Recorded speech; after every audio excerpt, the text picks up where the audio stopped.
You are listening to Inspired Caring with Michelle Magner, episode number 168.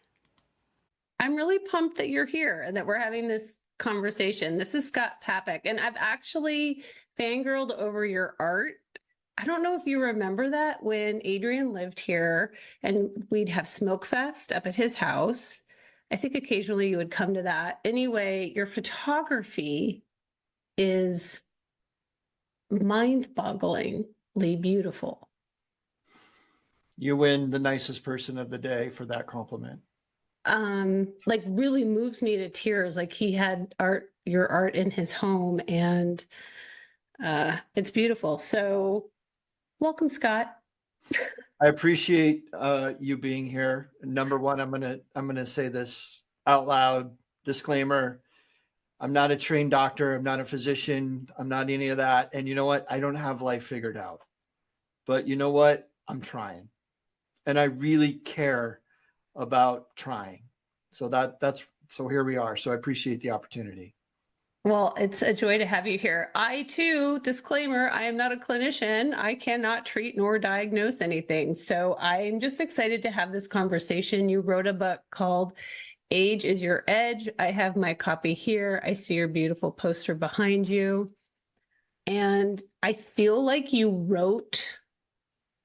articulated what I feel like I have been going through this last 5 years really beautifully in this book. Tell me more about that. And you're an interviewer and a radio guy, so I knew somehow this was going to turn on me, but I'm happy to tell you more about that. I feel like I have had this awakening, this midlife consciousness awakening. And honestly, our mutual friend was at the beginning of that for me. It's been really interesting as I have consumed and then applied material in my life that it's been hard, I guess, for me to articulate what's happening in my mind. And I feel like you have encapsulated that with each of the short chapters and then the prompts that you have asked of people to reflect on.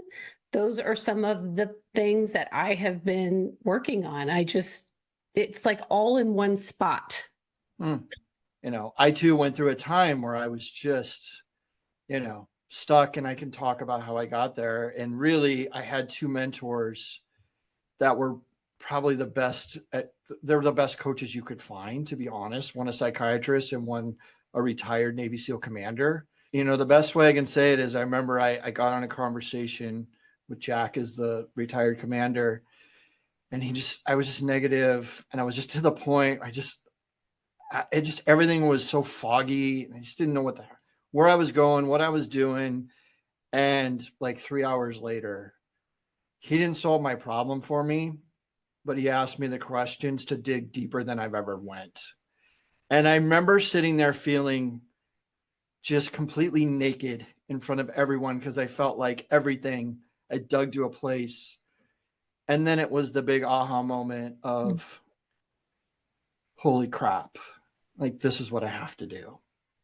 And then I wrote basically the steps we went through in the book. And I wrote the book. I didn't want it to be cumbersome to read, because I don't like to read big books. I wanted to make it very to the point. Here's the point. Here's a question to reflect on. But once again, it's the way that helped me, and that might not help you or help the other person. And selfishly, I'm an older dad. I have 11-year-old twins. I'm 54 years old. And I wanted a resource for them if they ever get to a point where I am in my life and I'm just not there. So that was the why behind it. And we can talk about my purpose, and writing that book was the right thing at that time. But my purpose has changed. Like I've never read the book again. It's evolved. And that's the thing with having mission, vision, and purpose, is that it's always evolving, but there's always one centerpiece that's always kind of the same. It's always pointing in the right direction. The words might change, but the core value is really always there. That's great. What two things are coming up immediately for me. One is I was listening to an author reflecting on meeting an audience member after she presented who had read her book. And the audience member came up to her and quoted her back something from the book. And the author said that, not to the woman, because it would have been deflating for that person, but that actually never happened. Like her Oh, interpretation of what she read didn't occur at all. And so it's sort of fascinating, the life and the evolution that when you put your work in the world, how it is meaningful to somebody or what people attach to. Um, it's its own energy. that's a really cool observation. And one thing I learned when I was shooting photography and art, if you look at some of my art, is there's just so much space in Zen. What I realized early on, I'd be like, well, this picture was taken here. But the other person goes, oh, but that looks like a place in Florida. And I realized I didn't want to take that away from them anymore. So I would not say where it was from anymore. I would ask them. And to me, that was a better connection than me coming in. And it's the same thing as solving someone's problems. Well, look, you like this picture? Well, I took it here and there. Let them sit in it. Let them create the space. Let them ask me the questions. You know what is striking me is the spaces that you photographed don't actually even look like that anymore because it's evolving. 100%.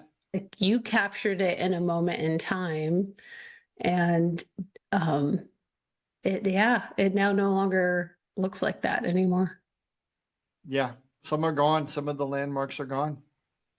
That's wild. So the book is your own guide, really, for that your process that you went through. It's part of the legacy now for your kids. Hopefully, a few more people pick it up along the way in this middle age years. We're on the struggle bus a little bit, but I'm sensitive to that language because I think there's just so much opportunity for curiosity and openness at this age of life. I remember with my husband, I had gone to the spring conference for the Nebraska Healthcare Association, and I saw a keynote speaker present this. His keynote is "What if?" Like, what if? Just asking yourself, what if? And it was in that moment, I just felt like I had been struck by lightning. And I went up to him on the break and asked him to mentor me. And he's like, sure, lady from Nebraska, you send me an email. Let me know what that means to you. And so I did. And we've been now working together for 5 years. But I remember having this moment with my husband where I said, I don't know what's happening to me, but I can feel that something is different in my life. Like I can feel that I am thinking a little bit differently than I've ever thought before. I want different things than what I thought I wanted.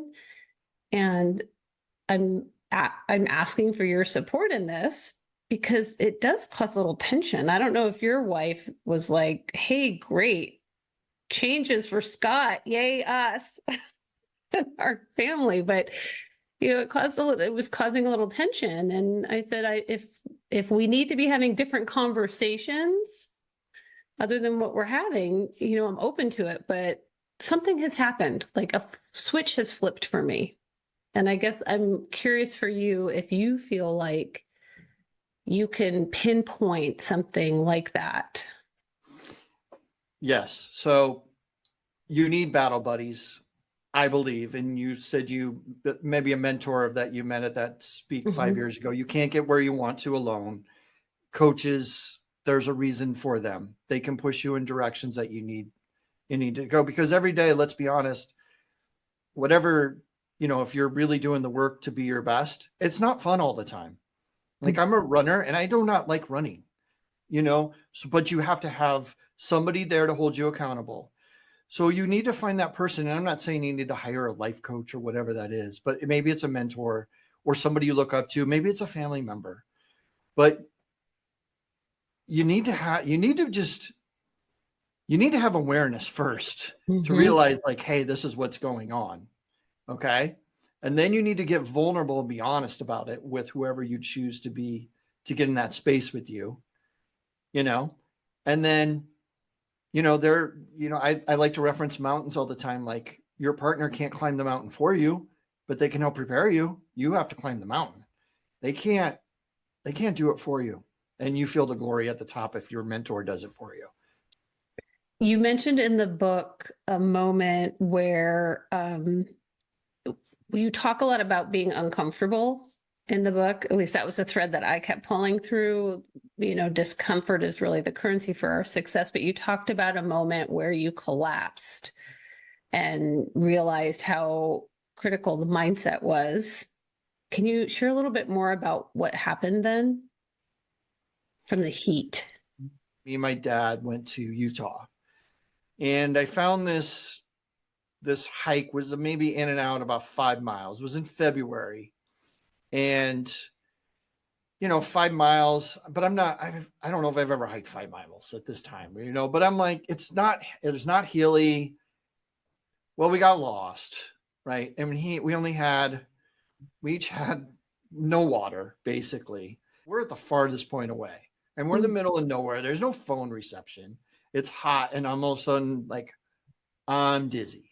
I'm like, holy cow. So I'm sitting down, and I can't get up, and I can get up, and then I walk, and I'm now in a full-on panic attack, right? And my heart rate's through the roof.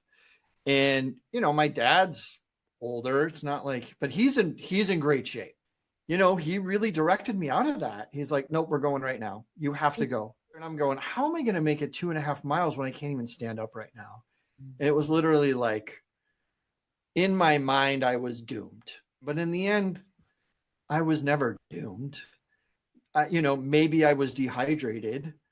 It was only 2.5 miles, but we started walking, and, we got in, and finally we found some other hikers and shared some water, and then all of a sudden a cloud came over and started to rain, and it like cooled down the situation. And I think it was just such a critical moment of how we react under stress is really important. Maybe I could have, something bad could have happened, but I didn't need to go in that panic and make that more intense than it needed to be. It'd be like, okay, I feel my heart rate's up. I have a strategy. Let's do some 4x6 breathing, because I know that's going to calm my nervous system. Okay. It's one step at a time. It's not 2.5 miles. Like, we're just going to go one step at a time. We'll take a break when we can. I feel like, especially, and I don't know if you feel like this as a man, but as a woman, I refer to them as chocolate chip moments. I'm in spaces where I'm continually at these crossroads of being triggered by something and worked up and really upset and stressed about it, or having to having the opportunity to choose a different path. I call it a chocolate chip moment because we had bought a giant bag of chocolate chips for our daughter who lived in South Dakota in school. And I put them on the kitchen counter and said, nobody touch these chocolate chips. They're for Tessa. And then the next day there were some chocolate chips on the counter, like loose. And I thought, oh my God, there's a hole in the bag. Well, no.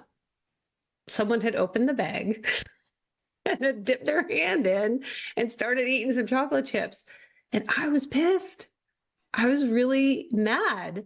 Mm-hmm. And I think it's because of the work that I've done and that you have done, I was able to separate myself from the situation. And within, I would say, 2 minutes, I was able to quickly regroup, apologize for lashing out. And it really didn't matter that the bag of chocolate chips had been opened.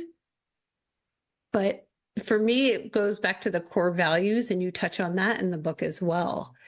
I felt like my core values had been triggered. Mm-hmm. Mm. And that is something really, I think we're continually presented with opportunities to circle back to our core values. So let's talk about that for a minute. Core values are probably the most important thing we can form and actually live by. I'll give you an example. So my day job, I work with Dr. Larry Whitman, which is trained psychiatrist. but we train athletes. He's been doing it for over 20 years, how to train their minds to stay calm under pressure. And I joined him about 5 years ago. So I've been able to see what he can do with training your mind. Like, winning isn't important, but he's got 9 world championships. Like, what he teaches wins. And any of us can use that, right? So we make every team come up with their core values at the beginning of the year. And the reason is because we cannot control wins or losses. You cannot. And some teams play in really hard conferences. And if you're 0-9, that feels pretty defeating. But you know what? If you're crushing your core values, we know it's going to work out. If you're telling me the power of 16, you're going to play for one another. If you're telling me fearless, you're going to work to get to that point. We should be able to walk into your practice and not even know what your core values are, and we should see it in your practice. So the importance of core values, that's how important it is. We call it the second scorecard. And I think that's something we can use in our life, is that these are the things we can control, our core values. We cannot control any external. We can't control how much money we make. We cannot control our wins and losses. We cannot control who likes us and who doesn't. But we can control how we're going to operate in the world through our core values. It's so dovetailed for me with the adversity training, because I think you have to leverage those and circle back to them to keep you motivated and keep going and to feel aligned and like you're on track with what your goals are. I feel like so many people spend a lot of time in discomfort that is pointless. Unnecessary. Like, instead of doing the thing that is actually a little more uncomfortable and a little bit harder to dig into, but it's going to get you a different result. My experience is deep pain is why we change.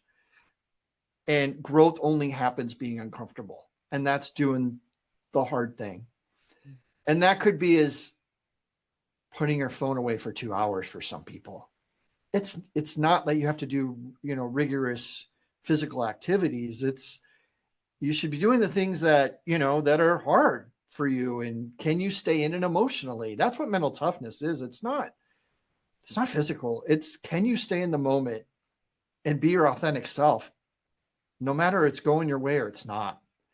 And I think where it can really play out in our everyday lives are like the chocolate chip moments. We can easily get derailed and allow it to impact our entire day, the whole week, the month, the year. I thought about holidays, Christmases, where it could have gone a couple different ways, but someone was able to kind of regroup, pull it together, and we were able to have a better experience. Or as family caregivers, I feel like there's a lot of opportunities to get off track with siblings, the people that we're trying to care for.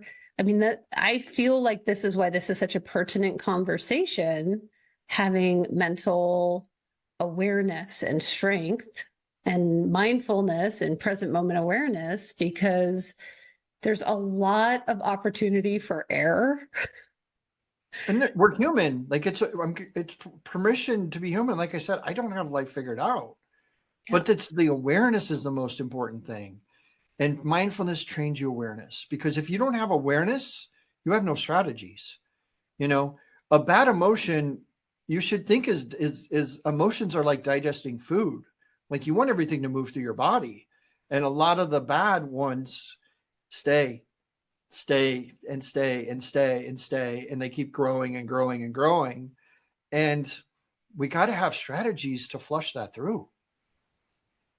It's like the two wolves, whatever that is. And is it a myth? I don't know. The two wolves inside, which one wins, whichever one you feed. Oh, yeah, if we're going to talk about like the mindsets, so the growth and the fixed, like, if I was to say number 2 is you got to cultivate a growth mindset. Like, mindsets are belief systems that we have that form at a very young age. Science is even saying sometimes between 0 and 1. caretakers, whoever took care of us. And that's not, not everyone's perfect. I'm not judging anyone by any means, but we have this belief system. And if we really believe something, we think it's set in stone and we can't change. And that's what a fixed mindset is, oh, I've already tried that. Oh, that ain't going to work. Right. And a growth mindset is being curious. It's going for it. And failure is part of the process. It's okay. I'm going to get better and I'm going to learn. A growth mindset is being optimistic. Like, yeah, it didn't work out today. That's okay. But I'm going to get better. Here's the strategy to get better tomorrow. I didn't know anything about this until I was 47 years old. So, I grew up in an area where we didn't go figure it out, go get better, right? Try harder. I'm trying as hard as I can. I don't know what to do. Figure it out. You're mentally weak. What does that even mean? So I welcome everyone to, just really understand that with help or, by yourself, like you can start the process of changing what you believe about yourself. It's hard. When I left the music business, and I left a 20-year career on my own terms. And then all of a sudden I'm like, what now? I was so needed for so long. And now I'm sitting in a bedroom trying to figure out what I'm going to do next. At the end of the day, things are going to come and go. We're always stuck with ourselves, and how we want to show up and how we want to do it is really our choice. And I think to connect the dots, the growth mindset is really, it is important to have mindfulness as part of number one. It's yes, for the growth mindset, because at age 43, you didn't fancy yourself a runner. And then at age 52, you ran your first marathon. Yes. And once again, I wasn't trying to do it for anybody else, for myself. I hate running.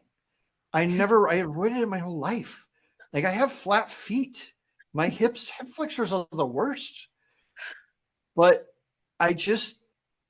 once I understand how to train resilience, was how to put yourself in uncomfortable situations. Running just seemed to be the thing. I was like, what is the worst thing I could do? Write? Because I don't like writing. And what's the second thing I can do? Is I can run. Okay. I couldn't even run 2 minutes. So then I said, the first time I ran, it was 2 minutes long. And I was like, oh my gosh. So what I did is I said, all right, I'm going to run 2 minutes and 1 second tomorrow. No more.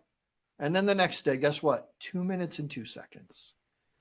And I literally just started running seconds. We go no longer, until I fell to a point where I was running I finally hit 3 miles and thought I hit the lottery. But I trained for a year. It's not like I was like, I got to train in 16 weeks. Like, I trained for a year. So yeah, if I was to be like, I'm going to run 26 miles today, that's funny. But I'm going to run 1 mile at a time. And what happens is it's going to get really hard after mile 22. And then I'm going to look at, I have 4 more miles of this. Like, I don't know how I can do it. You literally start looking at, I'm going to go one more step, one more crack in the road. And then you just get into the process of, you've walked your whole life, one more foot in front, one more. And that's how I was able to do it. I mean, I'm still slow. I run like 14-minute miles. That almost takes me back to your experience in Utah. Like mile 22 and the 2.5 miles in Utah, it's the same mindset of like, okay, well, I've always walked, so I can walk one step at a time. Yes. And the fact that you gave yourself permission to run slower, I think is really powerful, because I think so often when we're setting a new goal for ourselves, or trying to shift who we are becoming, what we're trying to do, it's sometimes we're looking at a variation of that and trying to emulate or match it. And I think just having that autonomy to say, you know what, I do have this goal, but I'm just going to do it a little bit differently. was really powerful. Let's talk about running slower. The goal was to finish. There Okay. was no other goal to finish. A friend of mine called me. Him and I hadn't talked for a while, and he knew I was running a marathon that week, and he called me and he's like, "How are you going to do this?" Because he knows me. Like, how in the world are you going to do this? And I said, I don't know. I'm just going to finish, and it might take 6 hours. It might take 2 days. I don't know. And literally, that was my mindset. So about a month later, he took a picture of a turtle, and he said, "What you told me that day, run slower, totally changed my whole thing on life. Of like, do it at your own pace, and don't care about anything else. Don't care about the externals or how long it takes, what other people think of you." It's like, it's just dialed into just run at your own pace. And he had run slower on it. And that was like, it was so profound for me that he said that and that it influenced him that way. And so that's where I was like, oh my gosh, like this is exactly what I want to articulate to the world, is that anything is possible, if you have purpose. My 4 core values for it are purpose, persistence, patience, which equals progress. I always say you don't have to have the most talent, you have to have the most purpose. Because you have the most purpose, watch out. If you're very clear on that, watch out. So everything I love about this is the most authentic thing I've ever done. I love nature. Excuse me. I love creativity. I love art. I love rocking the bold, colorful hats at the back of the pack in the races. Like, I wanted to create a community where everyone is accepted at their own speed, as long as, we want to come through a growth mindset and just try. So we launched it, and never thought I would have a hat company. Never thought I would write a book. Never thought I would run a marathon. Never thought a lot of things. And it's really cool when you're very clear on what you want to do and you're patient and you actually live through those core values. Like, it's pretty awesome what you can do. Once again, I don't have life figured out, and I'm not rich, but I feel so fulfilled inside. Well, I think that your book, Age is Your Edge, is the broom to clear off the cobwebs of old thoughts. I feel like it's what helps people make the space to step into what could be possible. To your point of, I never thought I would fill in the blank. It's like going through Ages Your Edge helps people dust it all off and start to think about what would those things be for themselves. And I love the Run Slower brand. I'm pimping a hat right now. Bought one for one of my clients because I just think they are great and colorful. And then also to just uplift what you said to your friend that, or he repeated back to you, I guess, that created the Run Slower brand. I had, like a year ago, had this wild hair of maybe I'll do a half Ironman. And then I thought, that is literally insane, the training that's going to be required for that, because I'm also in school and, doing some other things right now. But I thought maybe 55. It reinvigorated this idea for me that could still be a goal for me, and that 55 would be my year for the half Ironman. So I'll hold you accountable to that. How do people get a hold of you? And then I have one final question after you share that information. How do people find you? Runslower.com is where the lovely hats are. There's some information on me about that. So there's some photography on there if you want to look at it. My email, scott@runslower.com. And I'd be happy to sit down and answer any questions if you have any questions about anything. I'm not looking here to get clients. I'm just looking here, like I said, I don't know everything. But if you have any questions or you'd like to sit down or and just have a conversation, like I'm very willing to do that. And the books, everything's on runslower.com or you go to Amazon. Perfect. And I think just to invite people, as you've listened to this conversation, we have focused on some a lot of mindset discussion and then some physical goals of races and things. But one of the big takeaways I'm hoping people will get out of our conversation is to just get really curious and fascinated and interested in how people's minds work. Like the people that you surround yourself with right now, how are they thinking? What are their thought processes? And then if you just can give yourself a little space of observation, a little separateness, to be an observer of your own life and what you are thinking could maybe be possible, just start looking around who is interesting to you on how they think, just how their mindset and thought processes and how they process information. And I invite people to connect with you around that.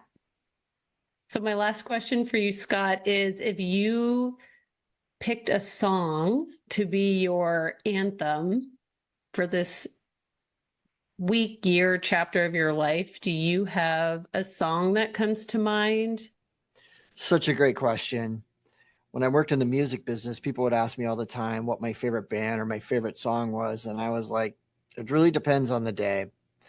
But if I can think of one that I need in my life or one that shows up in my life or has really been the theme of my life ever since I was a little kid, is Dream On by Aerosmith. I was just thinking for me, it's illuminating or Imagine Dragons, whatever it takes. Oh, That yeah. that Yeah. fires me up. For the listener right now, whatever that song is for you, tap in, Repeat. repeat. Thank you for being here. I appreciate it. Thank you so much. And I really love what you're putting out to the world. It's really cool and really needed. Thank you.